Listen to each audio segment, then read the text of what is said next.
I recognized my wife's voice through the walls of our new shared duplex. It wasn't the usual timbre, not the warm, familiar melody that used to hum through the cramped apartment we'd shared for 5 years. This was different, thinner, almost breathless, laced with a tremor I hadn't heard before, not since that scare with her mom last year. And it was coming from next door, our new next door. This supposed upgrade, this gleaming duplex in a neighborhood that Instagrammed perfectly, was already proving to be more than I bargained for. Before you dive any deeper into this mess, do me a favor. If you're feeling anything, even a flicker of curiosity, hit that subscribe button. And while you're at it, a quick like and share would mean the world. Seriously, it helps us keep these stories coming. And don't forget to drop a comment below. I read every single one. Your thoughts, your theories, they matter. The walls here, they weren't the same flimsy barriers we'd grown accustomed to in our old place. These were poured concrete, thick and solid, designed, I'd assumed, for quiet contemplation and neighborly respect. Apparently, they were also designed to amplify secrets. My stomach tightened. Sarah was supposed to be at her mom's. A girls' night, she'd called it, a much-needed escape from the chaos of packing and moving. We'd only been in this new place for 3 weeks, a fresh start after a rough patch, a patch I'd sworn we were over. We'd bought this duplex, split it down the middle, each taking a side. A crazy idea, I know.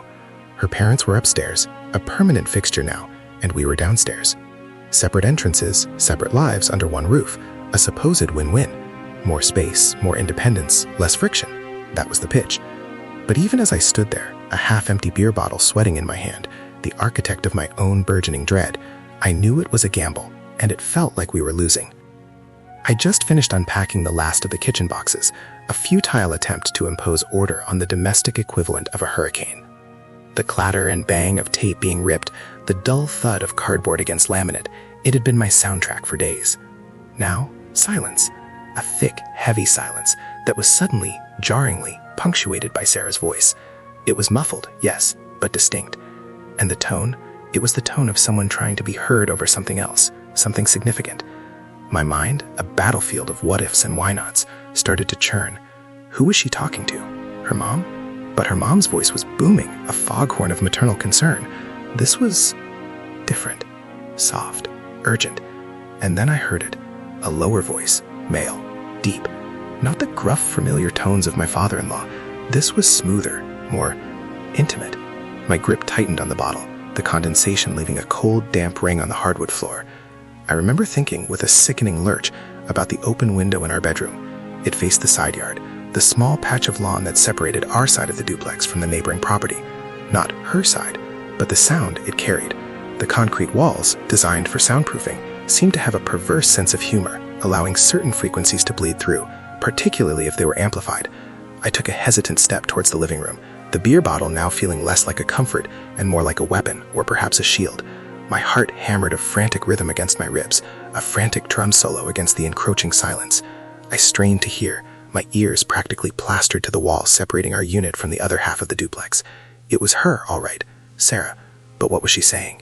The words were indistinct, lost in the low rumble of that other voice, a voice that was starting to feel like a physical weight pressing down on me. This whole duplex arrangement was Sarah's brainchild. "Think of it, Mark," she'd said, her eyes bright with that familiar, persuasive spark that had always been so damn attractive. More space for them, less stress on us. We can actually breathe.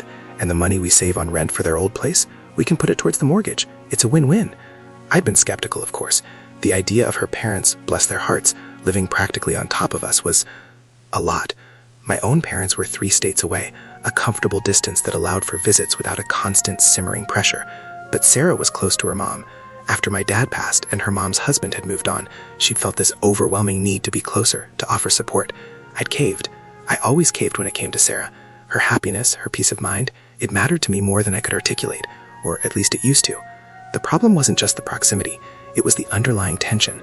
The rough patch I'd mentioned, it had been ugly. Words said that couldn't be unsaid, silences that screamed louder than any argument. We'd been drifting, slowly but surely, the way ships do when they lose sight of each other in the fog. Late nights at work, missed anniversaries, that subtle erosion of connection that leaves you feeling like you're sleeping next to a stranger. We talked about it, of course. Hours and hours of strained conversations on our old sofa, the one we'd have to leave behind in the move. We'd promised to do better, to reconnect. And then this duplex, this grand gesture of proximity and shared living, was supposed to be the catalyst. A forced intimacy maybe, but an intimacy nonetheless. That male voice, it was still there, lower now, more of a murmur. And Sarah's replies, they were punctuated by a soft, almost giddy laugh, a laugh I hadn't heard from her in months. It was the laugh she used to give when we'd get lost in stupid inside jokes, the one that crinkled the corners of her eyes. Seeing her happy, truly happy, that was my addiction. It was the drug that kept me coming back, that kept me trying to mend the cracks, even when I was terrified they were irreparable. But this laugh, it felt wrong. It felt like it belonged to a different conversation, a different man, a man who wasn't me. The beer in my hand was starting to feel heavy, oppressive. I swallowed, my throat dry.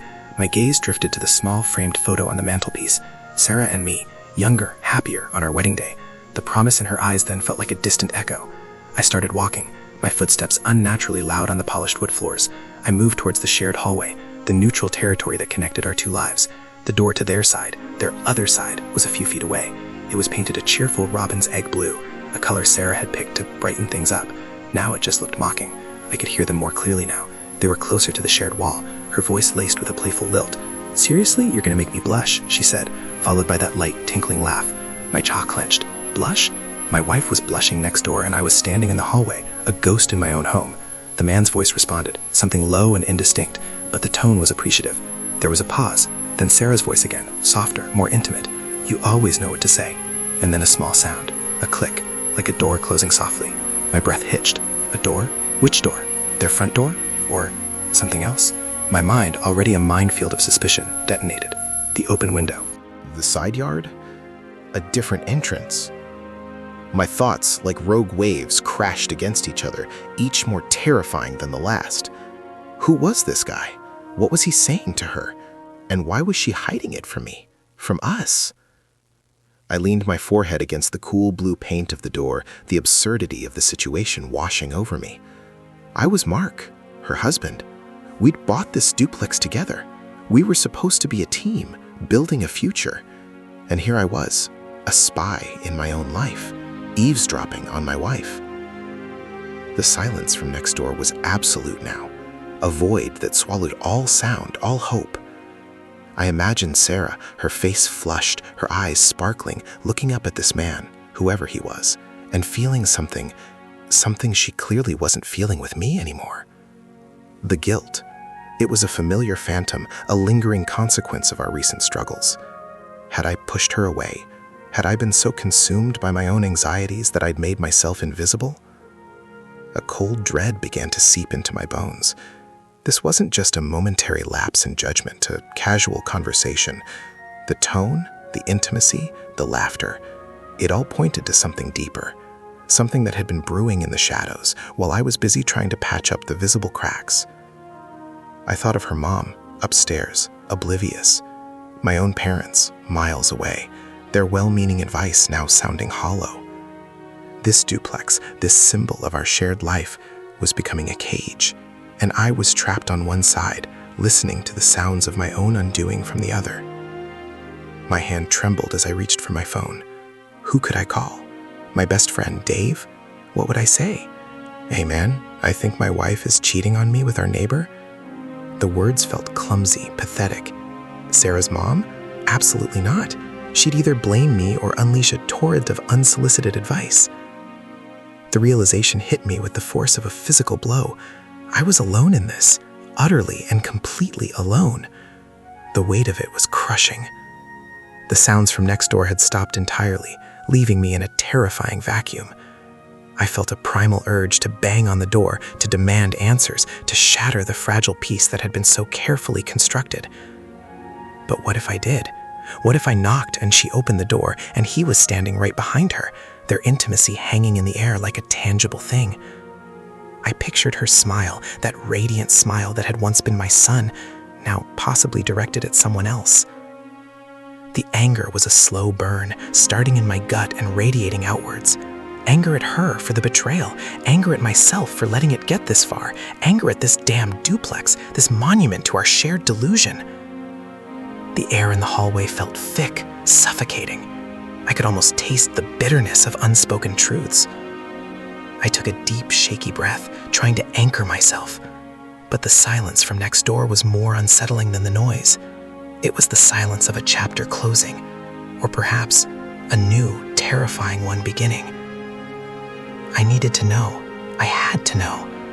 The thought of walking away, of pretending I hadn't heard, was unbearable. But the thought of confronting what I might find was even worse. My hand hovered over the doorknob, a silent plea for courage, for clarity, for anything to cut through the suffocating uncertainty. I could feel my entire world tilting on its axis, the solid ground beneath my feet turning to quicksand. And then, from somewhere deep within the quiet of the other side, a single soft note of music began to play. Not loud, just a gentle melody, almost mournful. It was the kind of music you'd play to set a mood, and in that moment, listening to that music through the walls, I knew my life had just irrevocably changed. The question was, how? The music was faint, barely a whisper against the hum of the refrigerator in my own kitchen. It was a piano, I realized. Melancholy, delicate. It wasn't the kind of music you'd put on for a casual hangout. It was intimate, like a soundtrack to secrets. My hands, still slick with sweat from the beer bottle, gripped the edge of the doorframe. Every instinct screamed at me to turn around, to retreat back into the relative safety of my own space, to pretend I hadn't heard a damn thing. But the man I was, the husband I was supposed to be, was already gone, replaced by this hollowed-out shell of suspicion and raw, exposed nerves. I looked at the doorknob again. It was brushed nickel, cool and impersonal. It represented a boundary, a line I'd never thought I'd cross. But the sounds from next door, the hushed intimacy, Sarah's unfamiliar laughter, it had blurred every line. We'd built this duplex, this physical manifestation of togetherness and separation, and now it felt like a trap, a meticulously designed cage where the bars were made of concrete and the locks were made of lies. My mind raced, replaying the fragmented snippets of conversation. You always know what to say. What did that even mean? Was it a compliment on his wit, his charm, or was it something more loaded, more suggestive? A confirmation of shared understanding, of a connection that bypassed the mundane realities of life. In that laugh, that genuine, unrestrained, giddy laugh, I hadn't heard it directed at me, for me, in what felt like an eternity. We'd been so consumed by the mechanics of survival, by the sheer effort of keeping our heads above water, that we'd forgotten how to actually swim together. The music shifted, a slightly more upbeat tempo now, but still with that undercurrent of melancholy. It was like a slow dance playing out in the silence of my own terror. I pictured Sarah, her hair probably a little mussed from the day, her eyes bright not with the fatigue of moving or the stress of our recent past, but with a different kind of spark. A spark I'd once ignited, but which had long since faded for me. Was it the new environment, the fresh start, or had this spark been burning all along, hidden beneath the surface, waiting for the right kindling? My gaze fell on my own wedding ring, glinting dully in the dim hallway light. It felt heavy, a burden rather than a symbol, a promise made under a sunnier sky, now tarnished by the shadows that had crept in. I remembered the proposal, the nervous fumbling, the absolute certainty in her eyes when she said yes.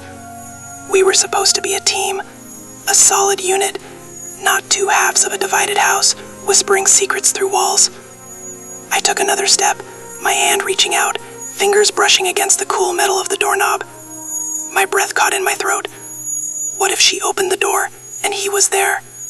What if they were holding hands? What if they were kissing? The scenarios flashed through my mind, each one more vivid, more agonizing than the last. The raw, physical jolt of the trail was a nauseating wave. I felt a prickling heat rise in my cheeks, a mixture of shame and a rising tide of anger. I thought of our last conversation, a stilted discussion about paint colors for the kitchen. Her distracted nod, her faraway gaze. I'd attributed it to the stress of the move, to the settling in. But what if it was more? What if she'd been distracted by thoughts of him, by plans whispered in hushed tones, by stolen moments? The thought was a physical pain, a sharp jab to the chest. This duplex, it was supposed to be a solution, a way to give her parents peace, to give us breathing room. But it had created a new kind of pressure, a pressure cooker of proximity and unspoken grievances. We were living separate lives, but under the same roof. And apparently, our neighbors were living a life that was bleeding into ours. My hand was shaking. I could feel the tremors traveling up my arm. This was it, the moment of truth. I could walk away, pretend I'd misheard, convince myself it was nothing. But the piano music, so delicate and yet so potent, was playing a different tune in my head, a tune of inevitable discovery. I pulled my hand back from the doorknob. Not out of fear, not entirely, more out of a sudden overwhelming sense of disgust. Disgust with myself for standing here, a pathetic eavesdropper. Disgust with the situation, with the betrayal that was either real or a figment of my increasingly fractured imagination. Disgust with the smug, architect-designed perfection of this house that was slowly tearing us apart. I turned and walked back into my own living room. The unpacked boxes loomed like silent accusers. The half-empty beer bottle sat on the coffee table, a testament to my earlier futile attempt at solace. The air in my apartment felt stagnant, heavy with the weight of what I'd heard and what I hadn't. I sank onto the sofa, the springs groaning under my weight. The piano music from next door was still there, a soft, insistent presence. It was no longer just a soundtrack to their secret. It was a soundtrack to my unraveling. I closed my eyes, trying to conjure the image of Sarah from our honeymoon, her face radiant, her hand intertwined with mine. But the image wavered, distorted by the shadows of doubt. The music suddenly stopped.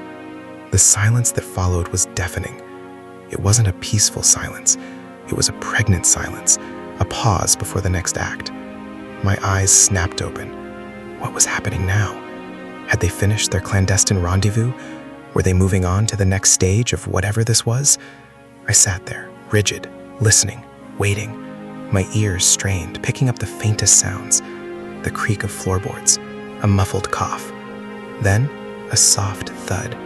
It sounded like something being dropped. And then, the unmistakable sound of a zipper, a slow, deliberate sound. My stomach churned. A zipper. What was being zipped? A bag? A jacket? Or something more intimate? My jaw ached from clenching my teeth. The anger was a fire now, hot and consuming. I wanted to smash something, anything. But I remained frozen, a prisoner in my own home, tethered to the sounds of their private world by the invisible threads of suspicion. And then, I heard it. A voice. Not Sarah's. Not the male voice from before. A child's voice. Small. Questioning. Mommy, who's there? My blood ran cold. A child. Whose child? My mind reeled. We didn't have kids. Sarah's parents were upstairs, and they were too old to have a toddler running around. Was it a visitor? A friend of theirs? Or was it something I hadn't even considered? A child that belonged to them, to Sarah and this unknown man. The implication hit me with the force of a physical blow. A child, a secret child. The thought was so monstrous, so far removed from the life we'd painstakingly built, that it felt unreal. Yet, the sound of that small, innocent voice, so clear and pure, pierced through the manufactured silence and landed with devastating accuracy. There was a moment of frantic rustling, a hushed exclamation, and then Sarah's voice, sharp with a desperate edge I'd never heard. Shh, go back to bed, honey. Mommy will be there in a minute. But the child's voice, insistent, a little whiny now, replied, but I heard a loud noise, and I saw a light under the door. Who was it? A light under the door. My door. They'd seen a light under my door. They knew I was there. They knew I might have heard. This wasn't just a clandestine meeting. It was a secret they were trying to keep from me, their neighbor, their family. The betrayal wasn't just about infidelity. It was about exclusion, about being deliberately shut out of their lives, of my own life. My breath hitched. I stumbled back, my hand flying to my mouth to stifle a strangled gasp. The child's voice, growing louder, more demanding, echoed through the thin walls. Mommy, please, who was it? Then another voice, deeper, soothing.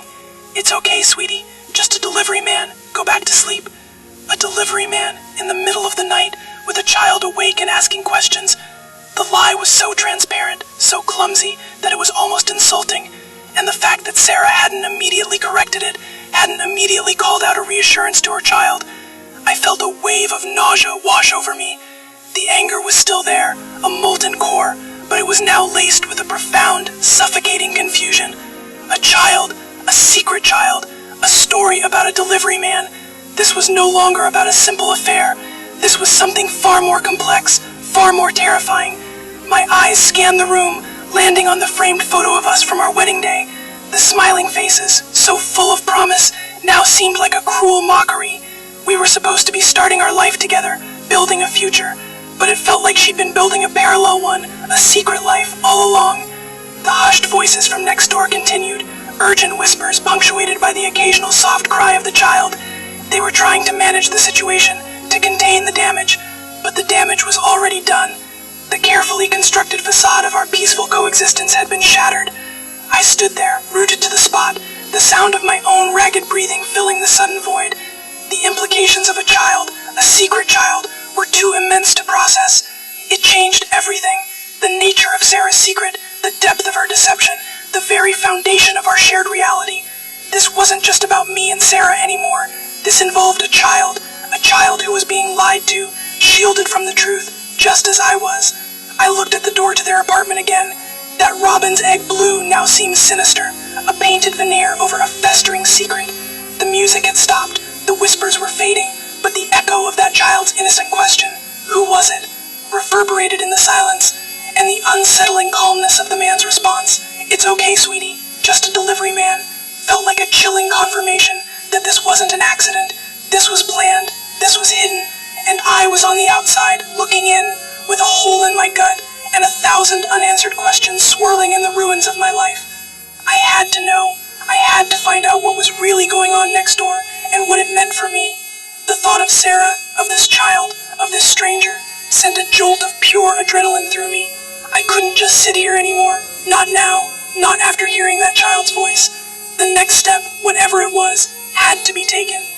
The silence that fell after their hushed attempts at reassurance was heavier than any sound. It pressed in on me, suffocating, thick with the unspoken.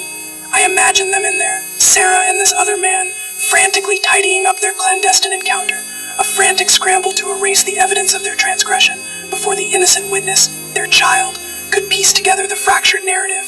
A child. The word hung in the air like a poison. A child I knew nothing about. A child that was apparently in their apartment, in their life, a life I was clearly no longer a part of, not in any meaningful way. My vision blurred, not from tears, but from a sudden, blinding fury. The carefully curated calm of my own apartment, the unpacked boxes a mute testament to our supposed fresh start, felt like a cruel joke. This whole duplex, this monument to our attempt to mend what was broken, had become a stage for her betrayal. I stood there, my chest heaving, the adrenaline a bitter cocktail of rage and nausea. The thought of Sarah, the woman I loved, the woman I'd married, orchestrating this elaborate deception, complete with a child who was being fed lies about delivery men in the dead of night. It was a betrayal so profound, so layered, it threatened to shatter me into a million pieces. It wasn't just about sex, about a physical affair. This was about a whole other existence she had carved out for herself, an existence that included a child, a shared life with someone else. And I, her husband, was the oblivious bystander, the fool living next door, blissfully unaware of the entire alternate universe that existed just a few feet away. My mind raced, desperately trying to reconcile the Sarah I knew, the woman who fretted over the perfect shade of throw pillow and agonizing over holiday dinner menus, with the Sarah who could apparently lead a double life, complete with a secret child. How long had this been going on? How many whispered conversations, how many stolen nights, how many shared mornings had she experienced with this man while I was here, trying to hold our marriage together, trying to navigate the wreckage of our own difficulties? The image of her laughing with him, that unrestrained, giddy laugh I hadn't heard directed at me in years, now felt like a cruel taunt. She wasn't just laughing with him, she was living with him, mothering a child with him.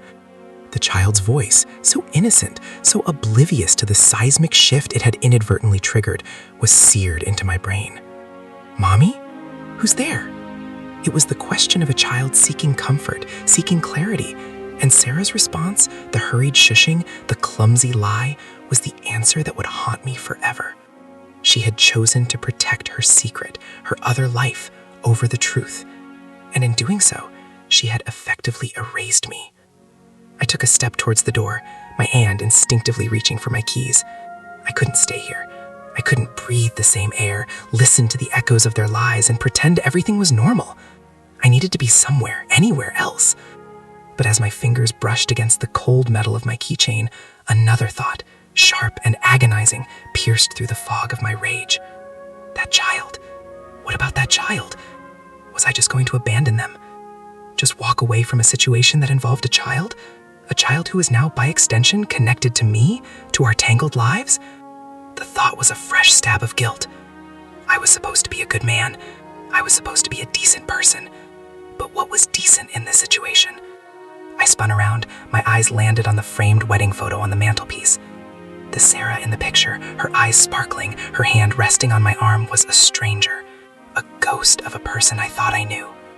We were supposed to be a unit, a foundation. Now I was just a solitary pillar, propping up a crumbling facade. The music had long since faded, but the phantom melody of that piano still played in the background of my mind, a mournful dirge for what was lost. I walked over to the kitchen counter, my movements jerky, uncoordinated. I needed something, anything, a drink, a way to numb the relentless onslaught of pain and confusion.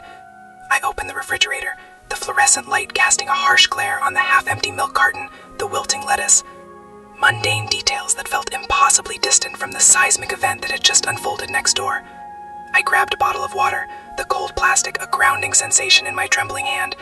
I took a long, gulping swallow, the water doing little to quench the fire raging within me. My gaze drifted to the window, the one that offered a sliver of a view into their side of the duplex. It was dark, the curtains drawn, no light, no movement, just a solid, impenetrable wall of indifference. It was a mirror of how I felt now, shut out, ignored, my existence rendered irrelevant. The proximity, once a source of comfort, a symbol of our interwoven lives, now felt like a physical torment. I could practically feel their presence, their shared breaths, their whispered intimacies, a constant, maddening reminder of my own solitude. The anger, which had been a fiery explosion, began to cool, leaving behind a chilling, hollow ache. It wasn't just anger anymore, it was a deep, pervasive sadness. The sadness of realizing that the life I thought I was building, the marriage I believed we were nurturing, was nothing more than a well-constructed illusion, and the architect of that illusion was the woman I had loved more than anything in the world. I remembered a conversation we'd had a few months ago about starting a family. She'd been hesitant then, citing financial worries, the stress of the move. I understood, I'd respected it, but now, hearing a child's voice, hearing Sarah's desperate attempts to hide it, it all came crashing down. The hesitation, the doubts, they hadn't been about us. They'd been about a life she was already living, a life she was already committed to. I walked over to the sofa, the same one I'd collapsed onto earlier, and sank into it. The unpacked boxes seemed to mock me. Each one represented a shared dream, a planned future, now rendered meaningless. I picked up a photo album that had somehow made its way out of a box, its cover slightly askew.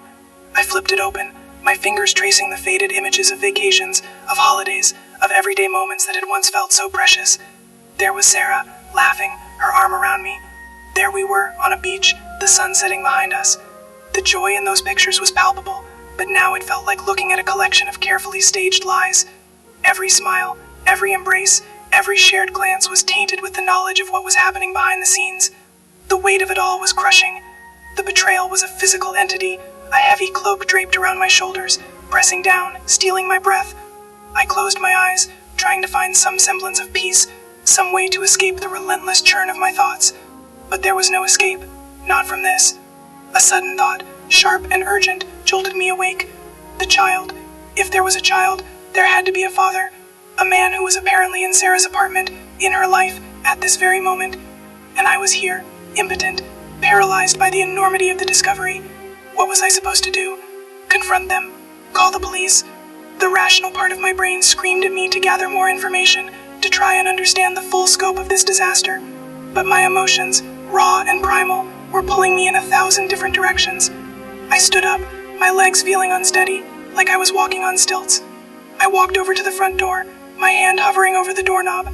I could just leave, disappear, start over somewhere new. But that felt like a coward's way out. It felt like abandoning not just Sarah, but that child too. A child who was being raised in a house of secrets. A child who deserved more than the fractured reality Sarah was providing. I looked at the door to their apartment again. That robin's egg blue, so cheerful, so innocent, now seemed like a mask. A deliberately misleading facade designed to lull me into a false sense of security. They knew I was here. They knew I might have heard, and they had deliberately lied. The delivery man's story, it was a calculated move, an attempt to contain the damage, to keep me in the dark, to maintain their carefully constructed illusion. The anger was back, a simmering heat in my gut, but it was tempered by a profound sense of sorrow. Sorrow for the marriage that had died before my eyes, sorrow for the life I thought we had, and sorrow for the child caught in the middle of this tangled web of deceit. This was no longer just about me and Sarah. This was about a child's future. I opened the door to my apartment, the cool night air a welcome contrast to the suffocating atmosphere within. I stepped out into the hallway, my heart pounding a frantic rhythm against my ribs. The silence from next door was now absolute. No music, no whispers, no child's voice. Just the oppressive, heavy silence of a secret meticulously guarded. I took a deep breath, the scent of night-blooming jasmine from the small garden patch outside filling my lungs. It was a sweet, innocent smell, a stark contrast to the bitter reality that had unfolded.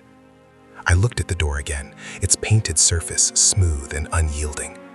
I knew I couldn't walk away, not yet, not without knowing, not without confronting the truth, however devastating it might be. This wasn't the end of the story, it was the precipice, and I had to jump. My hand, steady now, reached for the doorknob to their apartment. It felt cold, alien. This wasn't my home anymore. This was a place of ghosts and secrets. But I had to know, I had to see. I had to understand the full extent of the damage. The music had stopped, the hushed voices had faded, but the echo of that child's innocent question, "Mommy, who's there?" was the only soundtrack I needed. It was the sound of everything I thought I knew, shattering into a million irreparable pieces. I turned the knob, the click surprisingly loud in the stillness. The door swung open,